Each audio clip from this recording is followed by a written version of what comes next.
পরিষ্কার এটা।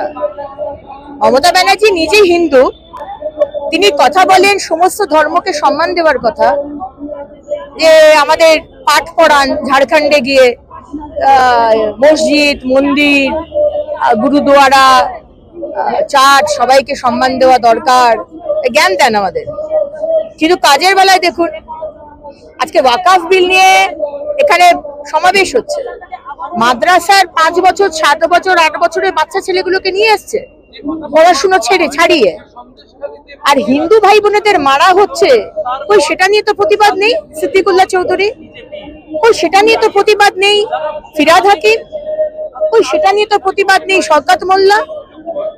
আপনারা তো ভারতীয়, তাহলে আমরা তো এটা এক্সপেক্ট করতে পারি যে ভারতীয় হিসেবে আপনি যেখানে আমাদের অন্য ধর্মের মানুষকে করা হচ্ছে, আপনারা সেটা প্রতিবাদ করা দরকার ছিল, করেনি আর করবে না। কারণ এটাই হচ্ছে একটাই 30% জন্য এই সরকার, 70% সরকার নয়। ওই জন্য তো বলেছে কচু কাটা করে ভাগীরথীতে ভাসিয়ে দেবো, তারপরে শাস্তি হয়েছে? শাস্তি হয়নি।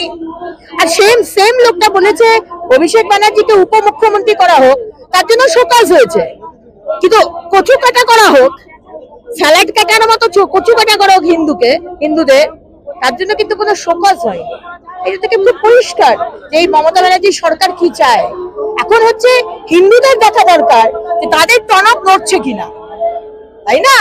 সেকুলার সেকুলার সেকুলার, হ্যাঁ কতদিন সেকুলার বলে কাটবে? দোরগোড়ায় এসে গেছে বিপদ।